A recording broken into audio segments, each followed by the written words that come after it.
Peace be with you. The name our Lord Jesus Christ. Our topic for tonight, the full name of God. Our topic for tonight. The full name of God is our Lord Jesus Christ. Is name God.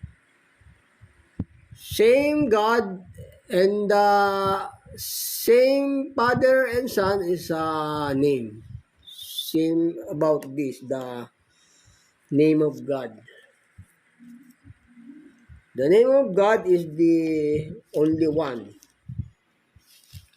His full name is our Lord Jesus Christ. It's a name God. Ayun po yung ating, is this our topic for tonight.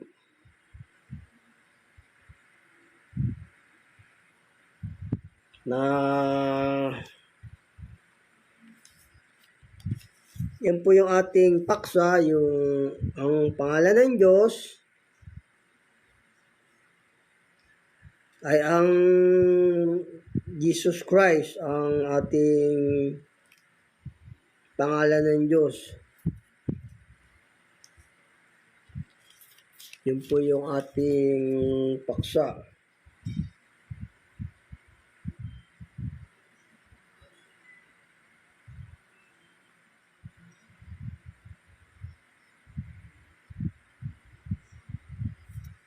Ayun po, ang the full name of God is Jesus Christ. The same name Father is name of God. Father and Son is one name. Jesus Christ is a name God. Our topic for tonight.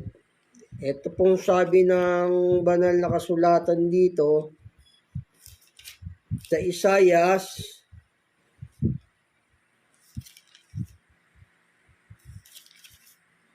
dito po sa Isaias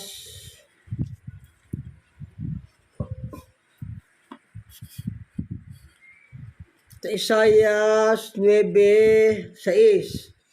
Ito po yung talagang pangalan ng Diyos, yung pangalan ng Ama nasa Panginoong Yesus. Magkapangalan po sila. Ito po sabi ng banal na kasulatan dito. Sa may Isaiah 9:6. Sapagkat sa atin ay ipinanganak ang isang bata. Sa atin ay ibinigay ay isang anak na lalaki. At ang pamamahala ay maatang sa kanyang balikat. At ang kanyang pangalan, tatawagin Kamangamangha, Tagapayo, Makapangyarihan Diyos, Walang Hanggang Ama, Pangulo ng Kapayapaan. O yun po talaga tunay na pangalan ng Diyos, yung Walang Hanggang Ama. Sabi rito, yun po yung talagang pangalan ng ating Diyos. Magkapangalan po sila ng Ama, yung Panginoong Yesus. Magkapangalan po sila. Kasi nga, sabi ng Panginoong Yesus, Ama, luluwalhatiin mo ang iyong pangalan. O sino ba niluwalhati? Yung Panginoong Yesus. Kasi yung pangalan ng Ama na nasa Kanya, ganun po. Ganun po yung aral ng banal na kasulatan. Dahil bawal pong bumanggit sa ibang pangalan ng Diyos. Bawal po. Bawal po sa Diyos yun. O basahin ko po sa inyo muli, no? Dito sa... At saka yun yung sinasampalatayaan ni Moises na Diyos, yung Jesus Christ na Diyos, yung pinambabautismo sa kanila. Yun po, ito po sabi ng banal na kasulatan, basahin ko sa inyo muli, ito talaga yung pangalan ng Diyos, yung nasa Panginoong Yesus. O, kasi rito sabi, walang hanggang Ama, Pangulo ng Kapayapaan. O, yun talaga yung pangalan ng Ama, yung walang hanggang Ama, yung sa Panginoong Yesus po. Ito po sabi ng banal na kasulatan, sa Isaias 9:6, basahin ko sa inyo muli, sapagkat sa atin ipinanganak ang isang bata. Sa atin ay ibinigay ang isang anak na lalaki. At ang pamamahala ay maatang sa kanyang balikat. Ay no? Maatang sa kanya yung balikat yung pamamahala. Since ever, about the creation of God, the heaven and earth, siya na po namamahala doon. Kaya siya yung Diyos na may mana kasi binigay na sa kanya ng Ama lahat yan. Kaya yung pangalan niya, yun po yung Diyos na kinikilala nilang Diyos na pangalan, yung Jesus Christ po. Dahil since ever siya na namamahala nung langit at lupa, pati yung pangalan, yun po yung pangalan ng ating Diyos, yung Jesus Christ, isa lang pangalan nila. O patuloy ko po, no? At ang kanyang pangalan ay tatawagin kamangamangang tagapayo. Makapangyarihang Diyos, walang hanggang Ama, Pangulo ng Kapayapaan. O, yun po yung talaga pangalan ng Diyos. Kasi sa lumang tipan, bawal pong bumanggit ng ibang pangalan ng Diyos. Pinapatay po dun sa lumang tipan. Yung bumanggit ng ibang pangalan ng Diyos. Kaya yun po yung talagang pangalan ng ating Diyos. Jesus Christ, magkapangalan po sila ng Ama. Yung pangalan ng Ama, ibinigay niya sa Panginoong Yesus. Kasi nga, sa lumang tipan, pangalan ng ibang Diyos. Yun po yung sinasampalatayanan ni Moises, yung Panginoong Yesus sa kaniharing David. Isa lang po pangalan ng ating Diyos, Jesus Christ lang. Kaya sabi ng Panginoong Yesus, di ba? Humingi kayo sa Ama sa aking pangalan kasi magkapangalan sila. Sino-shortcut lang ng Panginoong Yesus pero magkapangalan sila ng Ama. Ganun po. Ito po sabi ng banal na kasulatan, no? Kasi ang bumanggit ng ibang pangalan ng Diyos dito, at saka yung magsalita na hindi iniutos ng Diyos, papatayin. Dito po sa Deuteronomio 18:20. Ngunit ang propeta na magsasalita ng salitang may pagpapalalo sa aking pangalan na hindi ko iniutos sa kanyang salitain o magsasalita sa pangalan ng ibang Diyos ay papatayin niya ang propetang yaon. O pinapatay po yung propeta pagka nagsalita sa ibang pangalan ng Diyos. Kasi nga magkapangalan sila ng Ama. Magkapangalan sila ng Ama. Ibinigay ng Diyos yung pangalan niya sa anak. O sabi niya, Ama, luluwalhatiin mo yung pangalan. Sabi ng Panginoong Yesus. O sino ba yung niluwalhati? Yung Panginoong Yesus. Kasi yung pangalan ng Ama nasa kanya din. Ganun po. Ito, basahin ko sa inyo muli, no? Kasi yung bumanggit ng ibang pangalan ng Diyos dito, o magsasalita ng utos na hindi namang binanggit, na hindi naman inuutos ng Diyos, papatayin. Sa panahon natin, di ba, maraming bumabanggit na utos, hindi naman inuutos ng Diyos. O, kita nyo nga, sa panahon, yung mga ganun nagdadagdag sa utos ng Diyos, hindi po sa Diyos yun yung inuutosan kayo na wala, hindi lumabas sa bibig ng Diyos. O, tapos sabihin niya, sugo siya yung sugo sa huling araw, tapos iingan kayo ng linggo-linggo, pang templo, o hindi po sa Diyos yun, yung mga nagdadagdag sa utos, at saka yung mga bumabanggit sa ibang pangalan ng Diyos. Hindi po sekta ng Diyos yun, hindi po religion ng Diyos yun. Yung mga nagdadagdag sa utos, saka yung nagsasalita sa ibang pangalan ng Diyos, o hindi po sa Diyos na reliyon yun. Kasi dito sa lumang tipan, pinapatay po yung bumanggit sa ibang pangalan ng Diyos. Ang Diyos natin, yung mag-ama, pero isa po sila ng pangalan. O, basahin ko sa inyo muli rito.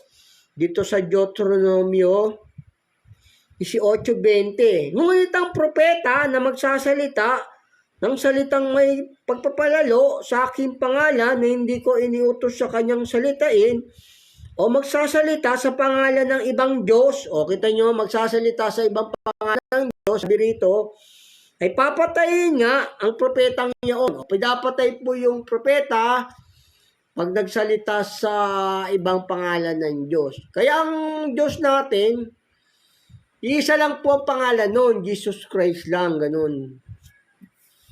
Jesus Christ lang po yung pangalan ng ating Diyos. Yun po yung sinasampalataya na ni Moises na Diyos, yung Panginoong Yesus dito po sa Hebreo.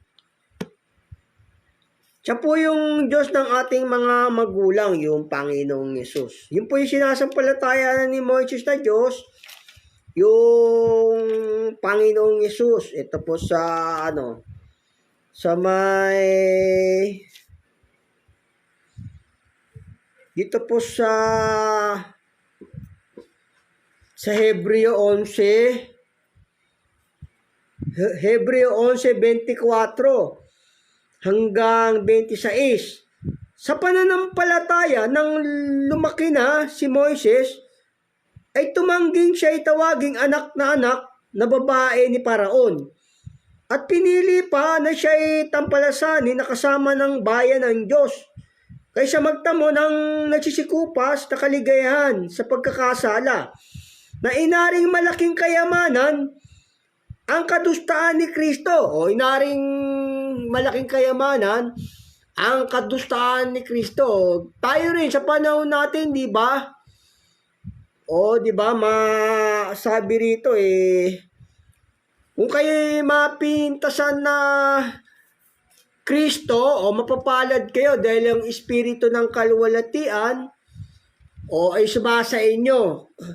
Kasi nga, yun yung pangalan talaga ng ating Diyos, yung sinasampalatayanan ni Moises, yung Kristo Jesus po, yun po yung pangalan ng ating Diyos. Magkapangalan po sila ng Ama. Dahil sabi ng Panginoong Yesus, Ama, luluwalhatiin mo yung pangalan. O sino ba niluwalhati?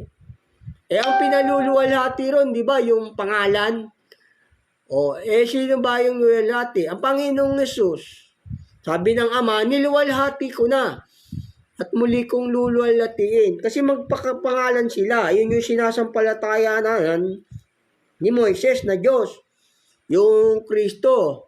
O, di ba, sabi nga magsilakad tayo sa Panginoon. Nung araw pa, lumalakad na yung tao sa Panginoon sa Panginoong Yesus Ganun po. Siya yung Diyos na sinasampalatayanan ni Moises, yung Panginoong Yesus.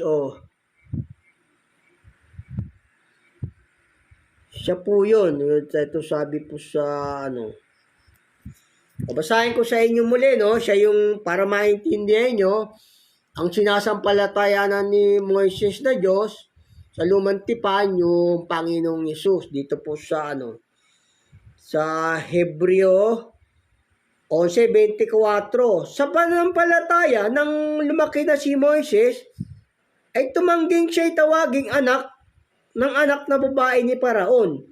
At pinili pa na siya'y tampalasanin na kasama ng bayan ng Diyos, kaysa magtamo na nagsisikupas na kaligayahan sa pagkakasala, na inaring malaking kayamanan ang kadustaan ni Kristo kaysa mga kayamanan ng Ehipto, sapagkat ang kanyang tinititigan ay gantimpalang kabayaran. Kadustaan ni Kristo. Kaya nga mamumuhay tayo, di ba, gaya ng ipinamuhay ng Panginoong Hesus. Magsilakad kayo gaya sa Panginoong Yesus, di ba? Sabi, ganoon po, kasi siya yung sinasampalataya ng Ito po sabi sa Pedro dito sa unang Pedro 4:16. Ngunit kung ang isang tao ay magbata gaya ng Kristiyano, huwag mahiya, kundi luwalhatiin ng Diyos sa pangalang ito, sapagkat dumating na ang panahon ng pasimula ng paghuhukom sa bahay ng Diyos. Magsilakad tayo pumapintasan tayo sa Hebreo. Huwag mahiya. Ngunit kung ang isang tao ay magbata gaya ng Kristiyano, ay huwag mahiya, kundi luwalhatiin ng Diyos sa pangalan ito. Kasi nga yung salitang Kristo, naka-convert yung pangalan ng Diyos doon, ganun. Kaya tinawag silang Kristiyano. Kasi yung Diyos nga, yung Kristo yung Kristo, yung Jesus. Si Kristo Jesus po yung Diyos na sinasampalataya ni Moises. Ganun po. Siya yung pumatnubay. Sa katunayan, talaga siya yung Diyos na pumatnubay, sinasampalataya ni Moises. Kasi siya yung pumatnubay sa kanila sa dagat na mapula, yung Panginoong Yesus. Kaya sinasampalatayan ni Moises na Diyos, yung Panginoong Yesus, magkapangalan po sila ng Ama. Yung pangalan ng Ama na sa Panginoong Yesus po yun, magkapangalan sila. Ito po sabi sa yung sinasampalatayan ni Moises na Diyos, di ba, yung Panginoong Yesus, yung inari pang kadustaan, o ang ni Kristo, di ba, sabi sa Hebreo, kasi siya nga yung naglabas sa kanila sa Ehipto, sa dagat na mapula. Ito po sa unang Korinto 10:1 hanggang 4. Sapagkat hindi ko ibig, mga kapatid, na di ninyo maalaman ng ating mga magulang ay nangasa ilalim ng alapaap, at ang lahat ay nangagsitawid sa dagat. At lahat ay nangabautismuhan kay Moises at sa alapaap at sa dagat. At lahat ay nagsikain ng isang pagkain ding ayon sa Espiritu. At lahat nagsinom ng isang inuming ding ayon sa Espiritu, sapagkat nagsinom sa batong yaon sa Espiritu na sumunod sa kanila, at ang batong yaon ay si Kristo. Ang Panginoong Yesus yung gumagaway sa kanila, yung kapanahunan ni Moises sa ulo ng tipan. Kaya yung Diyos na sinasampalatayan nila, yung Panginoong Yesus po yun, magkapangalan po sila ng Ama. Ganun po. Isa lang po ang ating pangalan, Jesus Christ lang. Magkapangalan po sila ng Ama. Ganun po.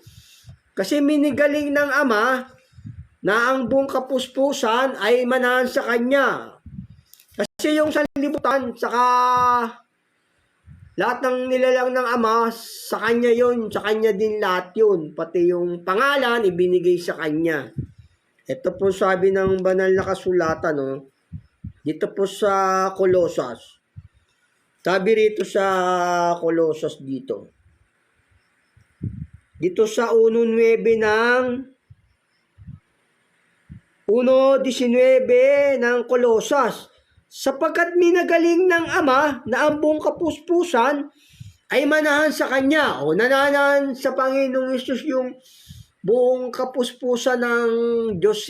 Yung lahat po yun. Yung pati pangalan, binigay ng Ama sa Kanya yun. Kasi ang ating Ama, ang Diyos Ama, hindi po siya pwede mag-imbento ng pangalan para ibigay sa ating Panginoong Yesus, hindi. Kasi pagka nag-imbento siya ng pangalan, nilikha yun, nila lang. Kaya ang binigay niyang pangalan doon, yung pangalan niya rin. Kaya di ba, ang kanyang pangalan, tatawagin kamanghamang ng tagapayo, makapangyarihang Diyos, walang hanggang Ama, Pangulo ng Kapayapaan, yung Panginoong Yesus po yun. Isa lang po pangalan ng ating Diyos. Jesus Christ lang po, the full name of God, Jesus Christ. Ganun po. Basahin ko sa inyo muli rito, para maintindihan nyo. Sapagkat minagaling ng Ama na ang buong kapuspusan ay manahan sa Kanya. Kapuspusan, di ba sabi niya nga ng Panginoong Yesus, bakit nyo sinasabing ipakita nyo sa akin ang Ama? Hindi nyo ba kayo naniniwala na ang Ama ay nasa akin? Ako'y sumasama. Ang nakakita sa akin, nakakita sa Ama. Kasi nga lahat ng buong kapuspusan ng pagka-Diyos nasa Panginoong Yesus. Ayun po, magkapangalan po sila ng Ama. Gaya rin sabi rito sa sa Colosas 2:9. Sapagkat sa Kanya nananahan ang buong kapuspusan ng pagka-Diyos sa kahayagan, ayon sa laman. Sa kahayagan. Sabihin, lahat ng kayang gawin ng Ama sa kahayagan, kayang gawin ng Panginoong Yesus yun. Kasi Siya lamang yung kalarawan ng Ama eh. Yung mga anghel, may kamatayan yung mga anghel eh. Yung ating Panginoong Yesus, walang kamatayan, di ba? O ganun, lahat ng kahayagan, sabi rito, o ano mang gawin ng Ama, ginagawa rin ng anak, di ba? O yung anak, yung kung ano likain ng Ama, nililikha niya rin. O kunin mo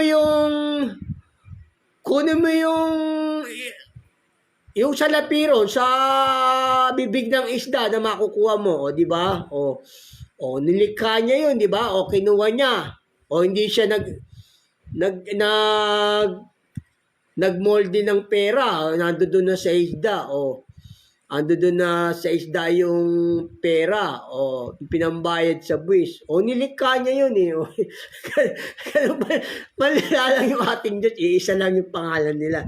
Kunin mo yan, o kaninong pera nandirito? Kaninong muka? Kay Cesar, o bigay niyo yung kay Cesar, ang kay Cesar, ang sa Diyos, sa Diyos. O nilikha niya yun, di ba? Yung pera sa isda. O ang una yung makukuhang pera doon, bayad mo sa buwis. O malilikha yung Panginoong Jesus. Kung ano kasi yung gawin na kayang gawin ng Ama, kaya niya rin gawin yun eh. Sabi rito sa Colossus eh, di ba? Sapagkat sa kanya nanaan ang buong kapuspusan ng pagka-Diyos sa kahayagan. O di ba? O kahit na bumagyo nga eh, patitigilin niya yung bagyo. O diba? O kaya patigilin yun eh. Ganun po. Ito, basahin ko sa inyo muli, no? Sa Colossus 2:9. Sapagkat sa kanya nananaan ang buong kapuspusan ng pagka-Diyos sa kahayagan. Ayon sa laman o sa kahayagan, isabihin yung kahayag, kahit na anong ginagawa ng Ama, kaya niya pong gawin yon. Ganun po. Kaya niyang gawin sa kahayagan yung ginagawa ng ganun. Kasi nga, sabi rito, sa kanya nanaan ang buong kapuspusan ng pagka-Diyos. O di ba? O binuhay yung patay, o binuhay niya, di ba? O yung bulag, yung putik, ginawang gamot.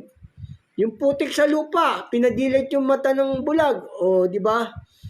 O nakadilat yung nakakita yung bulag. O di ba? O hindi po siya ng babae. Gumaling sa agas niya, o di ba? Ganun po, ang ating Panginoong Yesus, yun po yung talagang pangalan ng Ama. Magkapangalan po yung Ama at saka anak. Sa kanya nananahan ang buong kapuspusan ng pagka-Diyos sa kahayagan ayon sa laman. Yung pangalan na talaga ng ating Diyos, Jesus Christ, magkapangalan po sila ng Ama. Kasi nga, siya yung niluwalhati. Sabi nga ganun eh.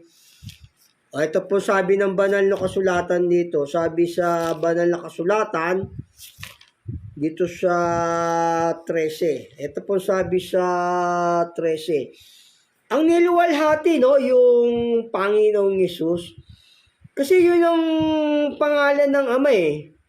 Ito po sabi ng banal na kasulatan dito. Kaya nga sabi, sa kanya nanaan ang buong kapuspusan ng Diyos eh, di ba? Sa kahayagan ayon sa laman. Kasi nga yung pangalan ng Ama, at saka yung lahat ng nilang mag-ama, mana ng Panginoong Yesus lahat yan. Pati pangalan, minana niya yon, binigay na sa kanya ng Ama yung pangalan niya. Para shortcut yon, para hanapin natin na yung Diyos, para hindi tayo malito na ang pangalan ng ating Diyos, Jesus Christ lang. Ito po sabi ng banal na kasulatan dito sa Hebreo. Kasi nga, yung pangalan niya,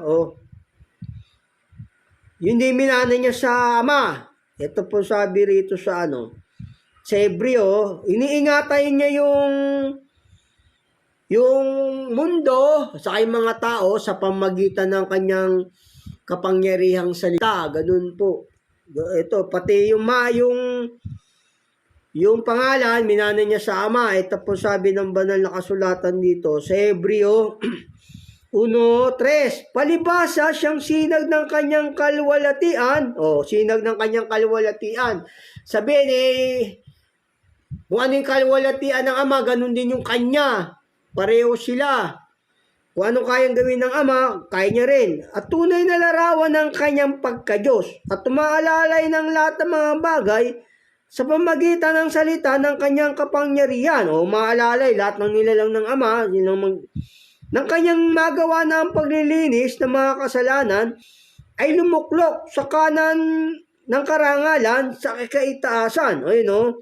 O, iniingatan niya ng kapangyarihan salita yung buong mundo, pati nilalang nila, pati tao, na naging lalong mabuti kaysa mga anghel. Palipas ay nagmana ng lalong marilag na pangalan kaysa kanila. O, yun, o, yung pangalan niya, minana niya rin yun, yung pangalan ng Ama nasa Panginoong Yesus din. Ayun, mana niya yan, yung lahat ng mga bagay, tao, lahat. Tapos pati pangalan. O, pati gawa. Ito, basahin ko sa inyo muli rito.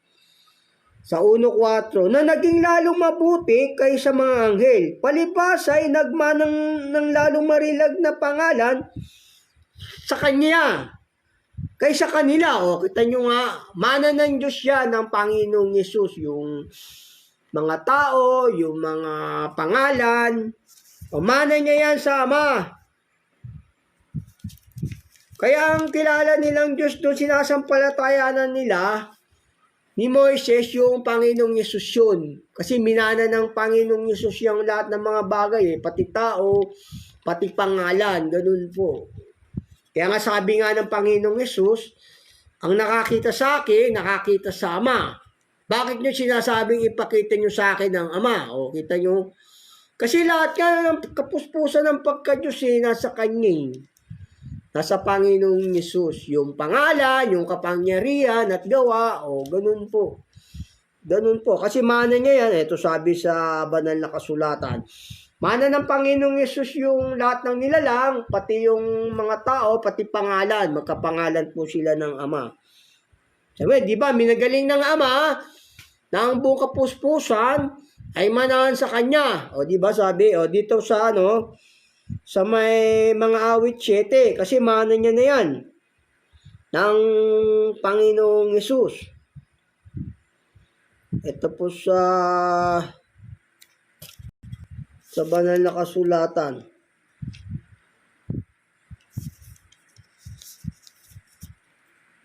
Minana niya. Ito po sa dito po sa may mga awit 2:8. Sa 7, sa mga awit 2:7-8. Aking sasaysayin ang tungkol sa pasya.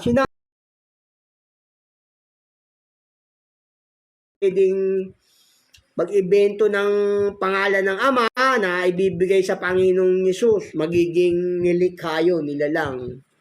Ganun po, mana na ng Panginoong Yesus yan. Ito yung, kaya sabi rito, siya yung ito sabi sa banal, siya yung niluwalhati, yung Panginoong Yesus. Ito sabi sa banal na kasulatan dito. Sa 1:13-31. Nang siya ngayon makalabas na, sinabi ni Jesus, ngayon ay luluwalhatiin ang anak ng tao at ang Diyos ay luluwalhati sa kanya. Luluwalhatiin siya yung Panginoong Yesus. Sabi ng Panginoong Yesus, di ba, ano ba niluwalhati? Siya talaga yung niluwalhati, yung Panginoong Yesus. Basahin ko sa inyo muli rito. Nang siya nga'y makalabas na, sinabi ni Jesus, ngayon ay luluwalhatiin ang anak ng tao. At ang Diyos ay luluwalhati sa kanya. Siya yung luluwalhatiin na Diyos. Ang pinaluluwalhati yung pangalan. Kasi pag niluwalhati yung Panginoong Yesus, pati pangalan niluwalhati na. Kasi nga yun yung pangalan ng Diyos. Kaya kailangan siyang luluwalhatiin ng Ama. Kasi nagpakababa siya, anyong laman siya ng katawan tao para matubos niya yung tao sa kasalanan na sasampalataya sa kanya. Ganun po. Kaya siya nagpakababa. Kaya kailangan siyang luluwalhatiin. Pero yung niluwalhati, yung pangalan, kasi nga yung pangalan ng Ama nasa kanya, di ba? Ito po sabi ng Panginoong Yesus dito. Sa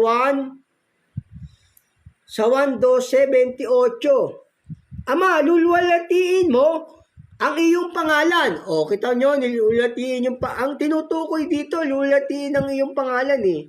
Kasi yung pangalan ng Ama, nasa Panginoong Yesus din yun. Ganun po. Talaga ng Ama, yung Panginoong Yesus. Yan sabi ng Panginoong Yesus, ang nakakita sa akin, nakakita sa Ama. O, ito, basahin ko sa inyo muli rito. Dito sa 12:28 ng 1.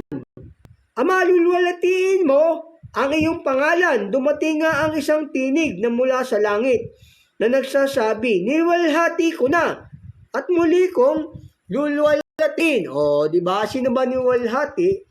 Yung Panginoong Yesus at saka ang pinaluwalhati, di ba? Yung pangalan. O, kasi nga yung pangalan ng Ama nasa kanya din. Saka bawal pong bumanggit ng pangalan ng ibang Diyos sa lumantipan. Pinapatay po yung bumanggit ng ibang pangalan ng Diyos. Kaya yung pangalan ng ating Diyos, full name, Jesus Christ, our topic now, di ba? Ganun po, yun po yung talagang pangalan ng ating Diyos, Jesus Christ. Siya yung niluwalhati ng... Kasi kailangan siyang luluwalhatiin dahil nagpakababa siya. Gaya sabi ng Panginoong Yesus dito sa 5. Pero yung kaluwalhatian na yon, taglay niya na yon nung bago pa nilalang yung sanlibutan. Taglay na ng Panginoong Yesus po yun, yung kaluwalhatian na yon. Ito po sa sa 1:17:5. At ngayon, Ama, luluwalhatiin mo ako sa iyo rin. Nang kaluwalhatian aking tinamo sa iyo. Bago ang sanlibutan ay naging gayon. O, taglay niya na yung kaluwalhatian na yun eh. Yung bago pa nilalang yung sanlibutan. Nagpakababa lang siya para matubos tayo sa kasalanan. Kasi nga, yung mga tao, binigay sa Panginoong Yesus para alagaan niya, nasa kanyang kaayusan, matubos sa kasalanan, ganun po. Kaya kailangan niyang magpakababa, matubos tayo sa kasalanan, yung sumasampalataya sa kanya. O, kaya kailangan siyang luluwalhatiin, kasi nagpakababa siya. Ito, basahin ko sa inyo muli, no? Pero yung kaluwalhatian na yon, taglay niya na yon nung bago pa nilalang yung langit at lupa. O, basahin ko sa inyo muli rito. Dito sa 17:5. Tapos meron pa rito sa sa may 24. At ngayon, Ama, luluwalhatiin mo ako sa iyo rin ng kaluwalhatian aking tinamo sa iyo. Bago ang sanlibutan ay naging gayon. O, siya yung niluwalhati talaga yung pangalan. At Ama, yaong ibinigay mo sa akin, ay ibig kong kung saan ako naroon, sila naman ay doon kasama ko. Upang makita nila ang kaluwalhatian ko na ibinigay mo sa akin. Sapagkat ako iyong inibig, bago natatag ang sanlibutan. O, kita nyo nga, minamahal na yung Panginoong Yesus. Bago pa itinatag yung sanlibutan. O, taglay niya na yung kaluwalhatian na yun. Yung kaya siya niluwalhati kasi nagpakababa. Pero yung pinaluluwalhati, di ba yung pangalan? O, ganun po. Iisa lang po ang pangalan ng ating Diyos, Jesus Christ. Dahil bawal pong bumanggit ng pangalan ng Diyos sa lumantipan. Ganun po, bawal pong bumanggit. Yung babanggitin may ibang pangalan ng Diyos o pinapatay po. Siya po yung pumatnubay kay Moises. O, siya yung sinasampalatayanan ni Moises na Diyos. Gaya rin ni Haring David, di ba? Yung kanyang Panginoon o yung lumuklok sa kanan ng Ama. Kasi nga, since ever, binigay na ng Ama sa kanya lahat yan. Kaya ang nakilala nilang Diyos, yung Panginoong Yesus. Isa lang po ang pangalan ng ating Diyos, Jesus Christ. The full name of God is Jesus Christ. Our topic for tonight is done. Ayan po yung ating paksang natapos. The full name of God is our Lord Jesus Christ. Same name about our Lord Jesus Christ and the Father. Kasi yun yung pangalan, sabi ron, ang kanyang pangalan, tatawagin ka manghamangang tagapayo, walang hanggang Ama, Pangulo ng Kapayapaan. O sabi ng Panginoong Yesus, Ama, luluwalhatiin mo yung pangalan. O niluwalhati ko na at muli kong luluwalhatiin. O di ba? Yung binabanggit ng Panginoong Yesus doon, yung pangalan luluwalhatiin eh. O, sino ba niluwalhati? Yung Panginoong Yesus. Kasi nga, yung pangalan ng Ama, nasa kanya rin. Kaya nga pagka nagbautismo si Pablo, the name our Lord Jesus Christ lang. Kasi, bautismohan nyo sila sa pangalan ng Ama, ng Anak, ng Espiritu Santo. Pero nung nagbautismo si Pablo, di ba?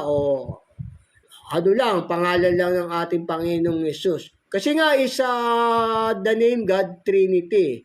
Trinity about the name God is our Lord Jesus Christ. Yun po yung talagang pong pangalan ng Diyos. God bless po. Thank you po for joining this, for watching this, the live discussion for the full name of God is our Lord Jesus Christ. Same name about the Father and Son. God bless. Thank you for joining this, for watching this. Thank you. See you tomorrow. I have the topic for you. Thank you.